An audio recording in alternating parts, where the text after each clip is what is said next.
Hello and welcome to the Profitable Baker podcast, the show for bakers who mean business. I'm Annie Bennett, founder of the Home Baking Business Academy, and every week I'll be sharing practical lessons, mindset shifts, and inspiring stories from bakers who are building businesses they love. Because success in this industry isn't about who bakes the fanciest cakes, it's about who builds the strongest business foundations.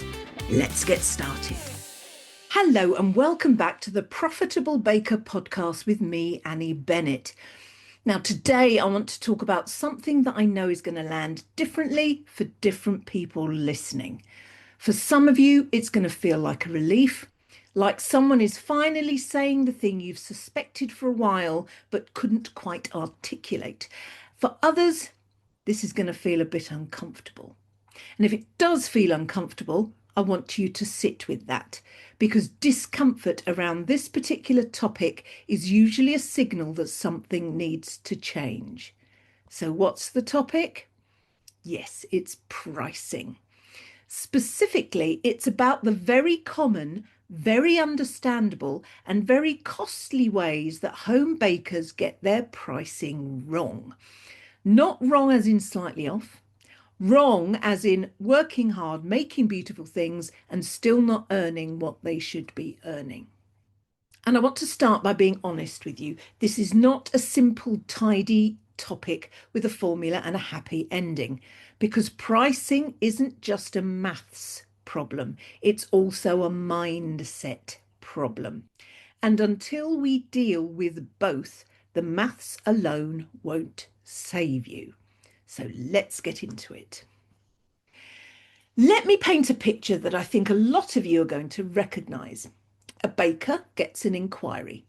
Someone wants a 3-tier celebration cake, flowers, custom colours, specific flavour combination. It's a significant order. The baker sits down to work out what to charge. They add up the ingredients. They think about the boxes and the boards and the ribbon. They think about what her local competition charges, and they look up a few prices online. And they think about what feels reasonable to ask. They think about what the customer might say if the price seems too high. And they wonder whether they're experienced enough to charge that much. So they round down slightly just to be safe. And they send the quote. Now, I want to ask you something about that scenario. At what point in that process did they calculate what their time was worth? At what point did they factor in the hours they'd spend baking, decorating, doing the consultation, responding to messages, buying the ingredients, making the delivery? At what point did they calculate whether they'd actually make money on this order? Not just cover costs, but make a profit that reflects the skill and the labour and the expertise. For most bakers in most inquiries, the honest answer is they didn't. Not really, not properly. And that is where the pricing goes wrong, right at the very beginning. There are a few very specific mistakes I see home bakers make with pricing, and I want to go through them, not to make you feel bad, but because naming them clearly is the first step to fixing them. So what's the first one? The first one is pricing using just ingredients only. This is the most common starting point, and it makes sense. Your ingredients are a real measurable cost. So you add them up and you might multiply by 2 or 3 and you have a price. I've actually seen people give advice with that. Add up your ingredients and times it by 3. Now, the problem is that ingredients are only one part of what it costs to make and sell a product.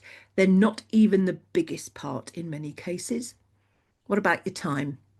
What about the cost of your packaging? What about your tins, your boards, your piping bags, your mixer? What about the cost of running your oven? What about the time you spent on the consultation or writing and sending the invoice or driving to deliver? If you're only pricing ingredients, then you are undercharging. And that's not an opinion, that is maths. Now, the second mistake is pricing according to the competition. Here's the issue. You don't know what's behind someone else's price. You don't know their costs, their experience, their overheads, their strategy, their margins. Another baker charging less than you doesn't mean you're too expensive.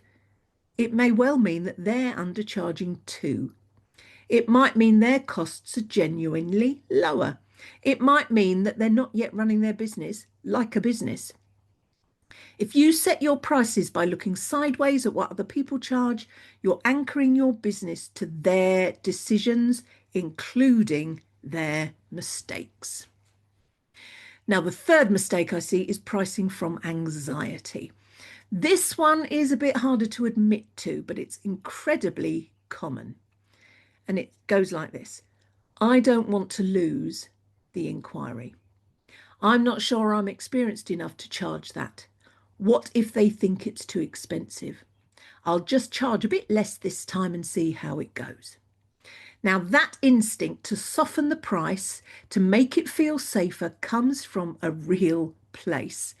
It comes from wanting to be chosen, from not feeling fully confident in your value yet, from not wanting to seem like you're getting above yourself. But when you price from anxiety, you're not actually making a business decision, you're making an emotional one.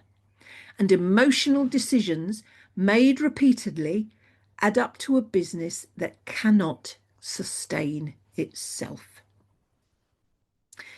Now, I want to talk about something called the full cost of an order, because I think when bakers genuinely sit down and work this one out properly, not as a guess, it changes things. The full cost of an order is not just the ingredients, it's everything. It's your ingredients, yes, but it's also your packaging, every box, board, ribbon, label. It's your time, and this means all of it. The time baking and decorating, but also the time on the consultation call, time exchanging messages, the time writing the invoice, the time buying the ingredients, the time cleaning up, the time making the delivery or arranging the collection, all of it. It's a proportion of your equipment costs because your mixer, your tins, your tools all wear out over time and need replacing. That's a real cost of your business spread across your orders. It's a proportion of your overheads, your insurance, your subscriptions, your electricity, your phone bill, again, spread across your work. And it's a contribution to your profit, because profit isn't a bonus to treat yourself to if you have a great month. Profit is what makes your business worth running. And when you add all of that up, really add it up, the number that comes out the other end is often genuinely surprising, and it's often significantly higher than what most bakers are currently charging. And that gap between what things actually cost to make and sell and what bakers are actually charging is the gap that keeps skilled, hardworking bakers stuck. So let's talk about the hourly rate question, because I think this is where a lot of bakers get stuck.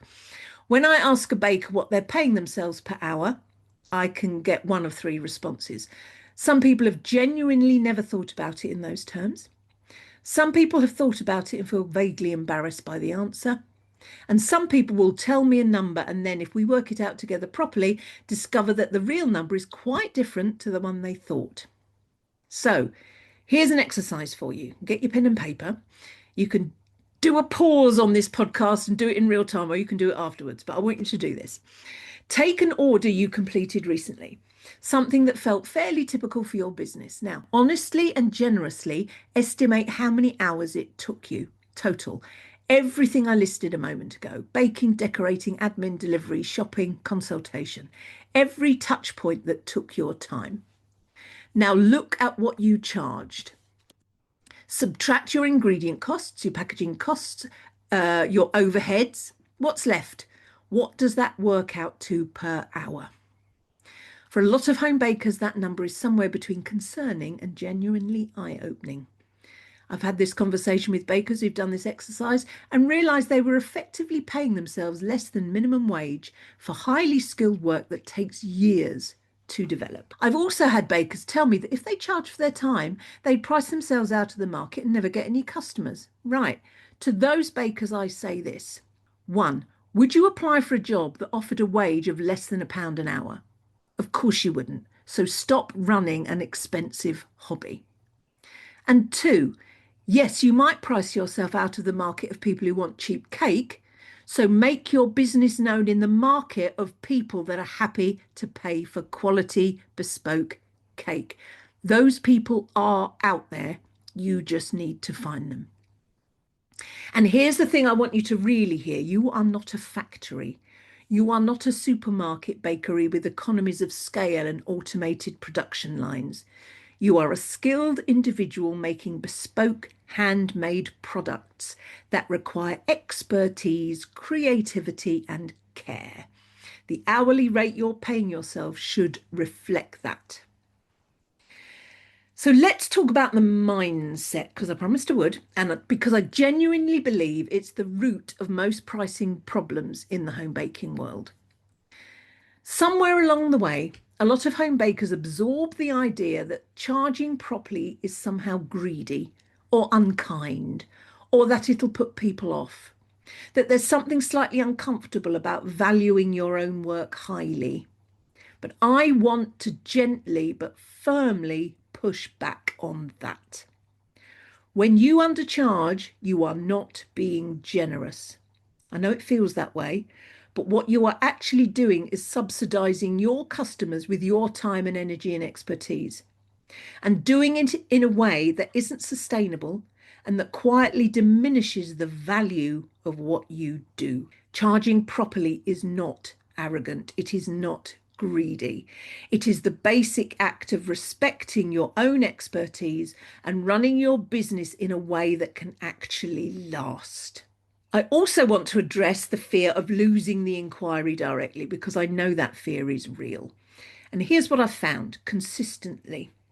When bakers raise their prices, they don't lose all of their customers. They do lose some inquiries, but those are usually the ones who are never really going to value your work appropriately anyway. They keep and then attract customers who understand what they are getting. A higher price is also a signal. It signals quality. It signals professionalism. It signals that you know what your work is worth. And the customers who want those things, the customers who will treat you well, refer you on, and come back again, those customers are actively looking for those signals. So I want to give you a framework for thinking about your pricing, a way of approaching it that I think is genuinely useful. There are 3 questions I'd encourage you to work through. The first is, what does this order actually cost me? Not just the ingredients, everything.